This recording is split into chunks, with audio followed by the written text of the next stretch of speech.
नमस्कार, मैं हूं नीलू। तो भारत स्थित ईरान की एम्बेसी ने कल एक फुटेज जारी किया है। देखिए, जो 12 दिन का युद्ध पीछे हुआ इजराइल और ईरान के साथ, उसके बाद अमेरिका की जिस तरह से एंट्री हुई, फिर ईरान ने अमेरिका के भी कई एयर बेसिस पर हमला किया और फिर उसके बाद कहा गया कि देखिए, अमेरिका की तरफ से किसी तरह का कोई नुकसान नहीं हुआ। अब इसी को लेकर एक वीडियो फुटेज जारी किया गया है और इसमें एक बड़ा नुकसान दिखाया गया है। ये नुकसान क्या है, बातचीत करने के लिए मयंक मेरे साथ हैं। और मयंक, अमेरिका हो या फिर इजराइल हो, जिस तरह से पीछे नुकसान हुआ ईरान और इजराइल के युद्ध में, उससे लगातार डिनाई करता रहा, लेकिन अब एक के बाद एक सबूत सामने आ रही है, तस्वीरें सामने आ रही है। और इस बार तो जो तस्वीरें ईरान एम्बेसी ने जारी किया है वो अमेरिका के लिए तो अच्छी नहीं है। देखिए, जो नई तस्वीरें आई हैं, इन्फॉर्मेशन आई है, जो अल उदैद एयरबेस पर ईरान ने हमला किया था, जो अमेरिका का एयरबेस है, वहाँ पे जब हमला हुआ तो उसके बाद अमेरिका की तरफ से डिनाई कर दिया गया कि भाई हमारे यहाँ जो है कोई मिसाइल नहीं गिरी। हाँ। लेकिन हमने आपको पिछले वीडियो में भी बताया था कि कैसे धीरे धीरे करके इन्फॉर्मेशन बाहर आती है और अब एक बड़ी जानकारी निकल के सामने आई है कि अमेरिका के इस एयरबेस पर, अल उदैद एयरबेस पर, जो अमेरिका का एयरबेस है, वहां पर ईरान ने अपनी बैलिस्टिक मिसाइल से जो हमला किया था, उससे यूएस मिलिट्री का एक बड़ा रेडोम सिस्टम तबाह हो गया था। अब ये रेडोम सिस्टम क्या होता है, पहले आपको ये समझना पड़ेगा, हम उसके बाद एग्जैक्ट बताते हैं कि क्या हुआ। देखिए, ये जो रेडोम सिस्टम होता है, ये एक प्रकार का ढांचा होता है गोलाकार, जिसके अंदर एक डिश लगी होती है, एंटीना, आप सरल भाषा में समझ सकते हैं, हम एकदम सरल भाषा में समझाने की कोशिश करेंगे। एंटीना लगे होते हैं जो कि सैटेलाइट से इंफॉर्मेशन का जो आदान प्रदान होता है, इसको करने में इसकी सबसे अहम भूमिका होती है। और ये बताया जाता है कि ये जो रेडोम होता है, ये इसके अंदर लगे इस कम्युनिकेशन एंटीना की सेफ्टी का काम करता है। और मिडिल ईस्ट में जितने यूएस मिलिट्री के कम्युनिकेशंस होते हैं, जो कि इस बात का हिसाब रखते हैं कि कहाँ कौन सा फाइटर जेट फ्लाई कर रहा है, कहाँ मिसाइल से अटैक हो रहा है, कहाँ पे कौन सा वॉरशिप समुंदर में खड़ा हुआ है, मिलिट्री के अलग अलग जो कम्युनिकेशन होते हैं, उसको करने का काम ये रेडोम करता है, जो कि कतर में दोहा में अल उदैद एयरबेस पर बना हुआ था। इंटरसेप्ट करने का काम ये सब इंफॉर्मेशन प्रोवाइड करता है। जितना यूएस मिलिट्री के ऑपरेशंस हो रहे हैं, उसकी कम्युनिकेशन प्रोवाइड करने का मेन काम जो ये रेडोम है अल उदैद एयरबेस का, ये करता है। बहुत महत्वपूर्ण, ये बहुत ही महत्वपूर्ण होता है। इसकी कीमत 15 मिलियन यूएस डॉलर्स में 2016 में इसको यहाँ बनाया गया था। एक गोलाकार बहुत ही कॉन्क्रीट इमेज वो होता है, स्ट्रक्चर होता है डोम की तरह, जो बहुत मजबूत होता है। और इसका काम यही होता है कि अंदर जो एंटीना है उसकी ये रक्षा करे, क्योंकि ये मेन कम्युनिकेशन का काम करता है मिलिट्री के लिए। ईरान की तरफ से जो 14-15 बैलिस्टिक मिसाइल्स फायर की गई, वो बैलिस्टिक मिसाइल में से एक मिसाइल ठीक इस कम्युनिकेशन एयरडोम के ऊपर आके गिरी है और वो पूरा का पूरा तबाह हो गया। इसकी इमेज भी जो है वो जारी की गई, यानी एक तरह से कह लीजिए टारगेट किया गया था, परफेक्ट टारगेट के साथ। मतलब आप सोचिए इसको कि ईरान से एक बैलिस्टिक मिसाइल फायर होती है, जबकि सबको पता था, हमको भी पता था, हम भी बोल चुके थे यहाँ से बैठ के कि ईरान जो है वो अमेरिका के एयर बेसिस पर हमला करेगा। कम से कम हमने 3 से 4 वीडियो बनाए थे और उसमें ये कहा था कि हमला होना है। देखिए, बिल्कुल वैसा ही हुआ।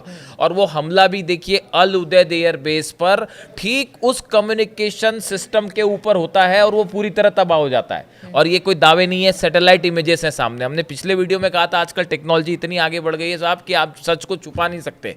और 2 इमेजेस हैं। पहली इमेज में वो डोम दिखाई दे रहा है और अगले दिन जो 23 जून को ये हमला हुआ था, 23 जून को जो है वो डोम दिखाई दे रहा है। और 24 और 25 जून की जो सैटेलाइट आई, इसी इमेज को ईरान एम्बेसी ने यही इमेज का वीडियो जो है, ये पूरा वीडियो जारी किया है। ईरान के एम्बेसी का कहना है, satellite images show that Iran has taken out the US military primary communication radome in Qatar. The second radome is located in Kuwait. जो दूसरा सिस्टम है वो कुवैत में लगा हुआ है। These radomes provide the US military with crucial communications capability in the middle east. ये उन्होंने जो है एक्स पर लिखा है, ईरान की एम्बेसी की तरफ से लिखा गया है। जिसके बाद ये तस्वीरें जब सामने आई, देखिए private satellite images show Iran में have destroyed 15 million US military system at Al Udeid airbase in Qatar during June strikes. इस तरह की खबरें अलग अलग जगह हैं। अब जब ये तस्वीरें सामने आई तो उसके बाद अमेरिका में पेंटागन से ये सवाल पूछा गया कि भाई आप तो कह रहे थे कि कोई नुकसान ही नहीं हुआ, कोई मिसाइल ही नहीं गिरी, तो फिर ये इमेजेस तो कुछ और बता रही हैं। तो उसके बाद पेंटागन के जो स्पोक्स पर्सन है शॉन पार्नेल, इन्होंने ही acknowledged an Iranian ballistic missile hit at the dome. उन्होंने फिर इस बात को स्वीकार किया, माना कि हाँ ये एक जो है, तो इसीलिए जो है ईरान की तरफ से जो हमले होते हैं या इजराइल में जो नुकसान होता है उसकी जानकारी जो है वो आराम से निकल के आती है, कुछ दिनों बाद ही आती है।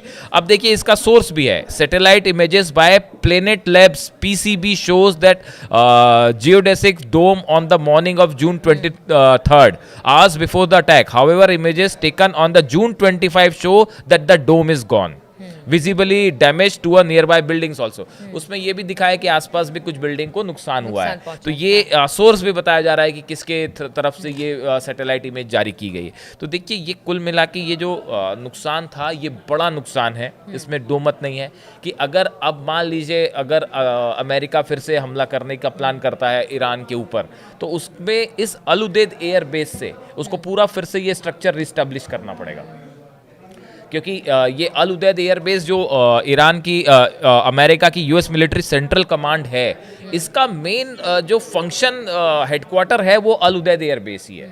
यहीं से जो है सारे जितने इनके फ्लाइट फाइटर जेट्स हैं यहाँ से टेक ऑफ करेंगे, और वो पूरे इलाके को कंट्रोल करने का काम यहाँ से होता है। दूसरा है इराक में अल असद एयरबेस जो है, और अल असद एयरबेस के बारे में हमने आपको बताया था कि 2020 में जो है ईरान ने वहाँ पे एक साथ जब अल कासिम साहब की हत्या हुई थी, उसके बाद ईरान ने जो है वो 36-37 मिसाइल्स एक साथ दाग दी थी और उसका क्या हल हुआ था वो सब देख रहे थे।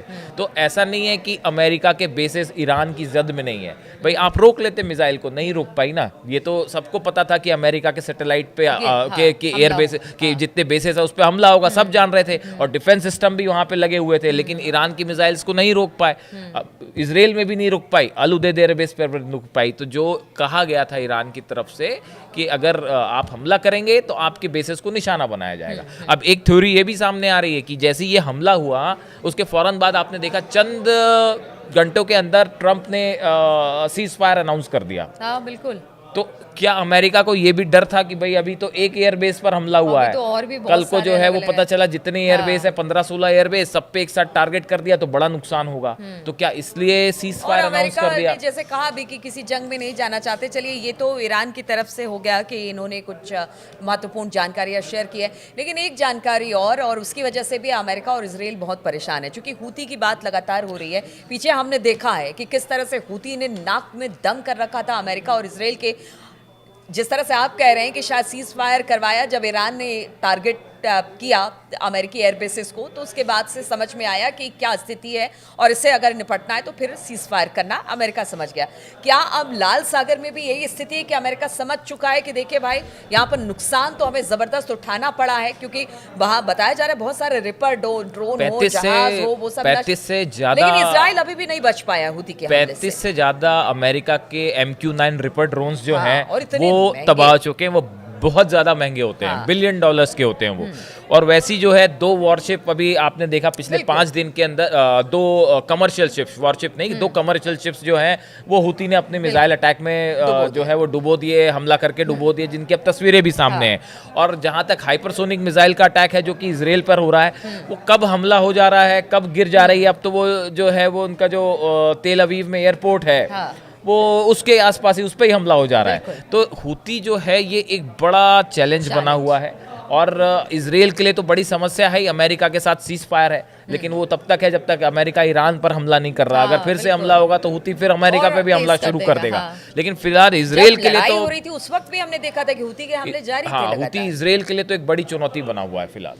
तो आप देखिए कि बहुत सारी खबरें निकलकर सामने आ रही है। जिस तरह से ईरान ने अब तस्वीरें जारी की है और बताया है कि किस तरह से जो है स्ट्राइक किया गया युद्ध के दौरान ईरान और इजराइल के, उसमें अमेरिका को कितना बड़ा नुकसान हुआ है और दूसरी तरफ हूती भी बड़ी चुनौती बना हुआ है। इस बीच मिडिल ईस्ट में हालात और किस तरह से रहते हैं, क्या कुछ यहाँ पर देखने को मिलता है, क्या खबरें सामने आती है, वो लगातार हम आप लोगों के लिए लेकर आते रहेंगे। फिलहाल बहुत बहुत शुक्रिया आपका हमारे साथ इस चर्चा में शामिल होने के लिए।